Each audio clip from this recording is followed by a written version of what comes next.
So imagine with me for a moment that you travel to Turkey and you locate a small village renowned for its beautiful handmade oriental carpets.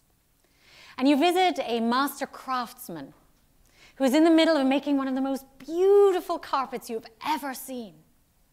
He's carefully weaving hand-dyed silks into a sumptuous, intricate pattern with rich colors and symbols. And you chat with the weaver and you discover that it's taken several years and careful planning to make this rug. And you completely fall in love with this carpet. And so you decide to buy it and bring it back to the States. In fact, you love it so much that rather than keep it for yourself, you decide to give it as a precious gift to your brother who has never left the country or traveled abroad. You see your brother rarely since he lives far from you, but you give him this very special carpet as a birthday gift, as a sign of your deep love for him. Your brother thanks you for the gift, but once you've departed, having no particular connection to the carpet, he lays it in his front hallway, not really knowing the meaning or value of this carpet. Over time, his kids track mud all over it, and the carpet starts to look really worn down the middle from being used in the entryway. And then a buddy comes over one evening and he notices a symbol in the top right-hand corner of the rug, and it looks like the symbol for his men's club. So he asks, rather daringly, whether he could cut out that symbol and hang it up at the club. Since the carpet's already quite worn, the brother says, well, sure, go ahead. So the man takes some heavy shears and he cuts off the top right-hand corner of the rug. Then as the carpet starts to fray where it was cut, your sister-in-law sees the different color threads and thinks they would be great to be able to use to sew an exotic Halloween costume. So she unravels a large part of the right side of the carpet. And then, of course, it's not looking so good anymore. So they move it out of their entryway and they move the carpet into the garage. And that's where the dog often is left alone, and as you might imagine, the dog pees on the rest of the carpet. So the rug is now stained and stinking and torn, and they decide, well, they better just throw it away. It's taken to a dumpster and now lies rotting in a giant landfill somewhere. A few years later, you return to visit your brother and you ask him, where's the rug? That beautiful rug I gave you. And your brother tells you, oh, it got too worn out and I had to throw it away. Well, you're in shock. This carpet had been so precious to you. You knew the love and the years of labor that had gone into making it. How could this happen? How could he care so little for this precious gift? As you deal with your grief, you realize that your brother had no connection to it. He hadn't seen it made. He hadn't met the weaver. He hadn't known of the thousands of hours that had gone into making it. How could he have known about the silks that had been specially dyed or the love and care that had been poured into making those special designs? He had no relationship to it. And as a result, no sense of its value and how dear it was to you. He saw it as something to use up and discard, not a prized creation that needed care and respect. This is the way we treat our planet Earth, my friends.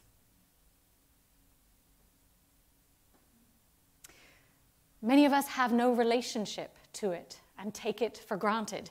We've been given this extraordinary gift, whether it came from the Big Bang and evolved into its current form over millions of years, or whether you believe in the Genesis story that God created this beautiful earth for us. Either way, this planet is an extraordinarily precious gift of tremendous beauty, isn't it? Isn't it? Yes. Over time, especially since the Industrial Revolution, we've taken it for granted. We've seen and treated our earth as a resource, as if it's merely here for us to conquer, to use up, to plunder and pollute. We valued progress and commerce over balance, humility, and sustainability. We valued consumption over interdependence. Why, you may ask? Well, I think there are many reasons. But the first is because we could. Because it seemed like it would answer our problems in the moment. Because we became disconnected from nature and the land. Because we saw the earth as an unlimited resource to consume, to make us richer, stronger, and more comfortable.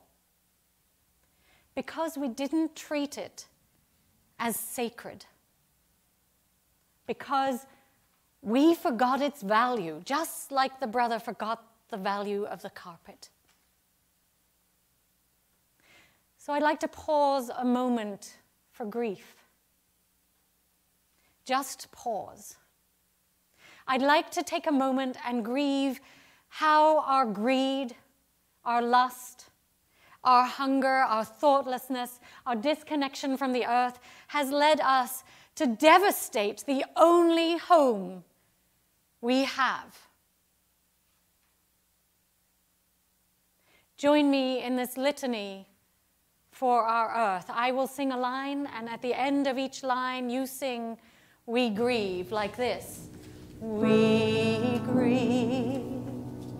And at the very end, we will speak some words together.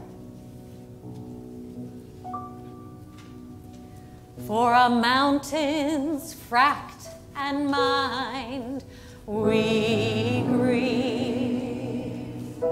For our forests cut and stripped, we grieve.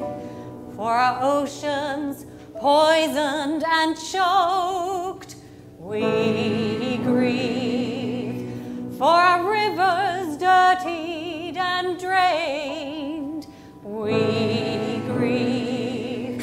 For our glaciers melting and shrinking, we grieve. For our soil exposed and exhausted, we grieve. For our wetlands dwindling and septic, we grieve. For our air polluted and toxic, we grieve. For all the ways in which we've plundered and harmed our home, we grieve. Now all together, may we become better stewards of our precious home, sustaining and caring for our earth as our beloved.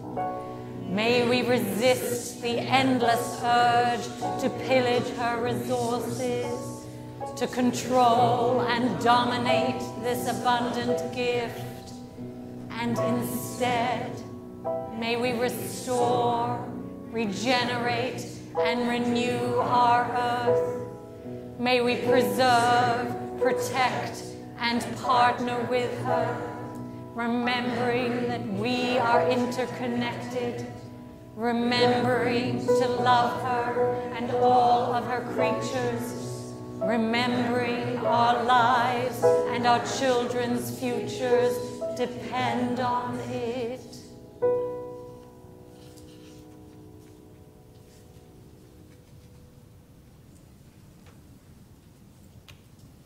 Now, our earth is resilient. Don't get me wrong. She will survive in some form, as she has for millennia through ice ages and mass extinctions. But we humans may not. Because of our ignorance, our greed, our disconnection and short-sightedness, we may succumb to the floods and the fires, the hurricanes and the earthquakes, the pollution and warming that we have caused. We may not survive on an increasingly uninhabitable planet unless we do something, and we do it now. Unless we feel our connection to one another and our earth, and we feel it now. Unless we open our hearts to our interconnectedness and live lives that reflect that. So we've talked in other services about individual things that we can do to help preserve our planet. Things like replacing plastic in our lives, eating less meat, driving more eco-friendly cars, raising a vegetable garden, planting trees and nurturing our soil like the boy in the story did. And all of these are important, and I invite us to keep introducing new ways into our individual and communal lives to help our planet thrive. Are you up for that? Yes. I'm so glad. But what I most want us to reflect on this week is a bigger picture, a deeper spiritual transformation, a softening of our battle-hardened hearts that's required for us to care enough, to hope enough, and to make change. What I want most for us is to remember that we're not separate from our earth. Though we walk upon her, we are her. We are one of her creatures. What we do to her, we do to ourselves.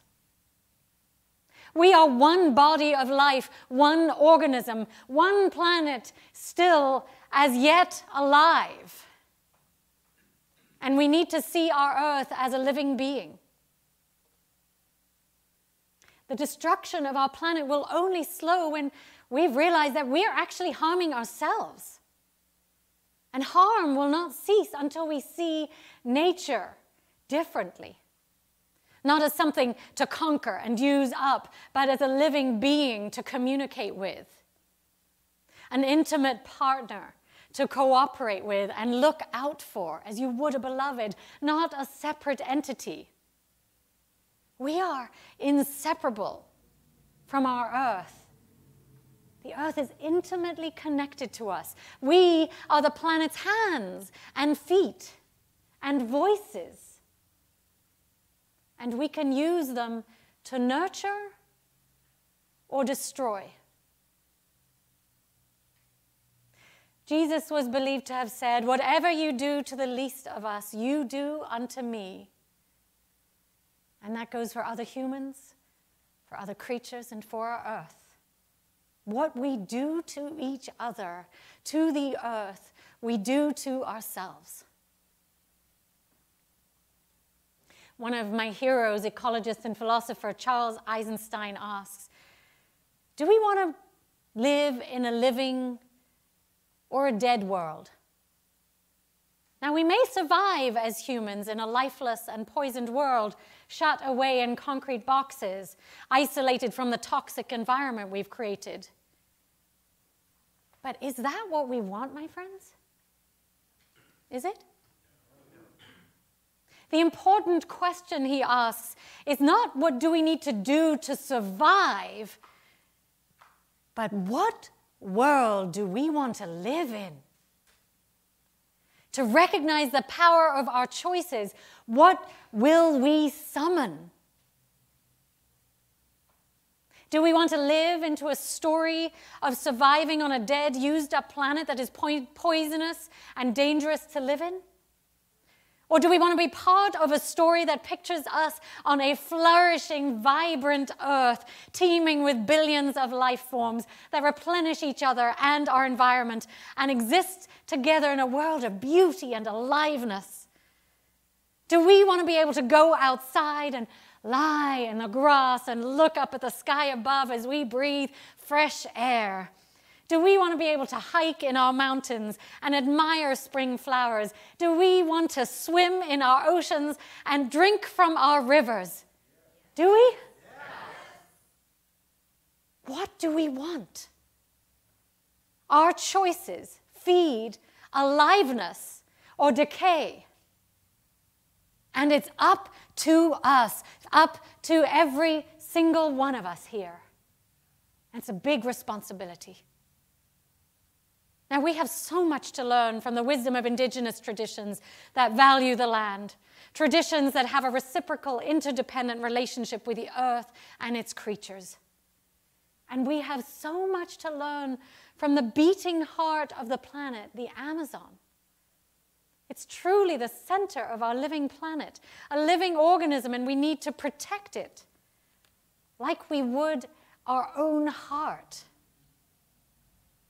We wouldn't let something come in and destroy our heart, would we?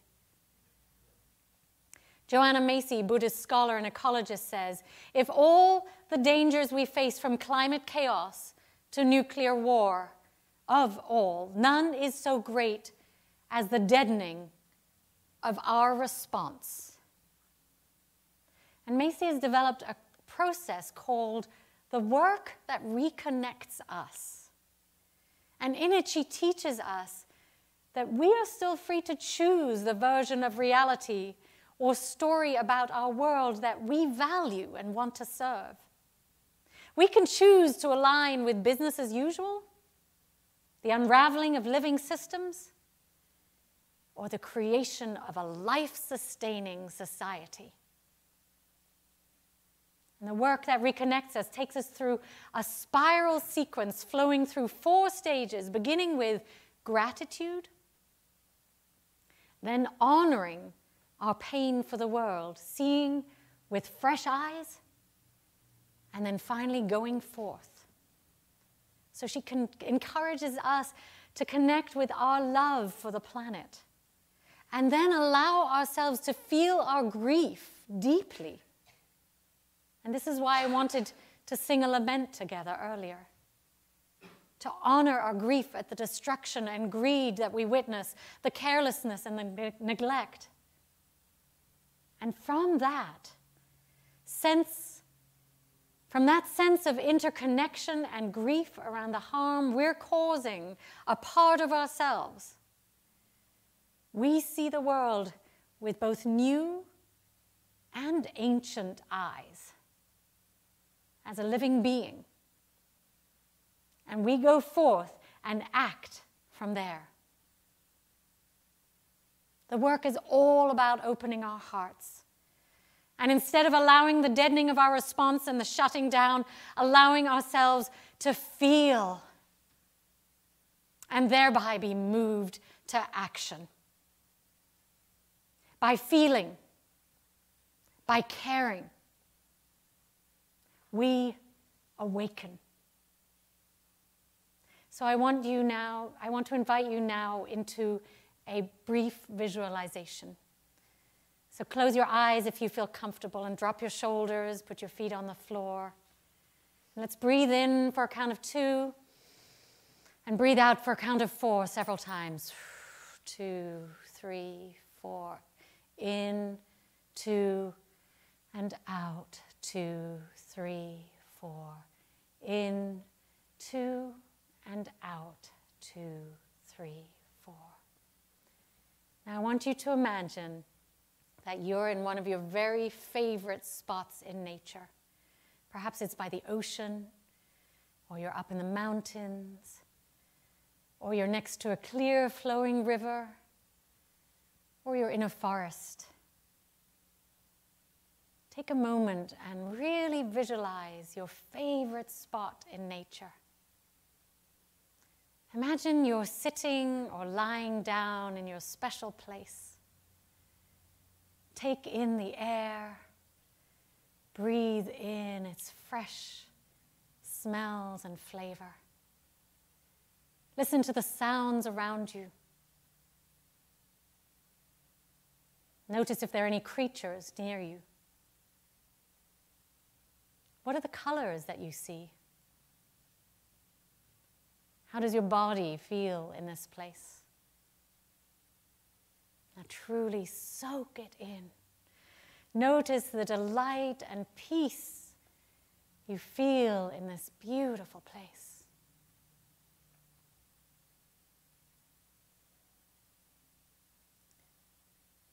And now imagine that you've gone home and then you've returned there years later. And your beautiful, precious place has either been bulldozed or mined or fracked or paved over and built on. It has been destroyed and used up. It has become a concrete jungle or a mine or a toxic waste site. It is no longer recognizable as the place you loved.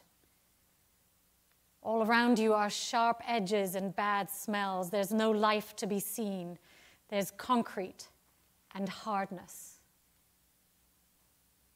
What sounds do you hear now? What colors do you see? Can you breathe the air, or is it too toxic? Do you need to wear an oxygen mask? What do you feel? How does your body feel in this place? How does your heart feel? Now, you may feel some natural grief around this. Stay with it if you can. Feel your sadness. Feel the pain. You may never be able to get back your beautiful nature spot. It's too late. Stay with the sorrow.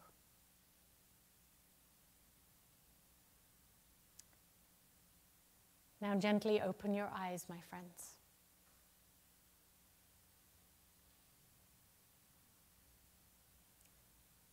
What do we want?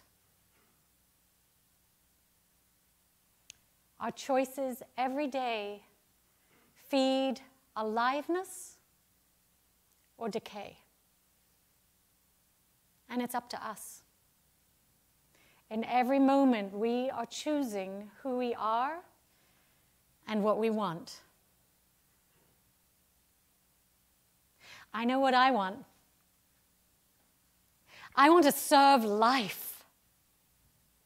I want to live on a planet teeming with life forms, filled with color, clean air, complex textures, good smells, sounds, and vibrancy. How about you?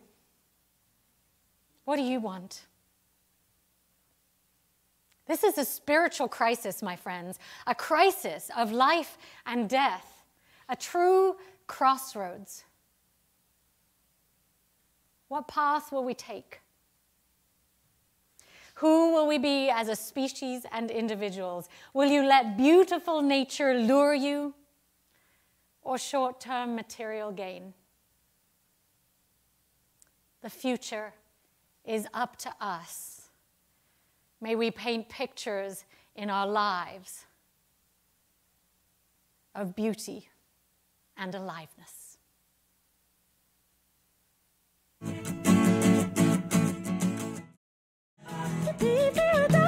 Put up a parking lot.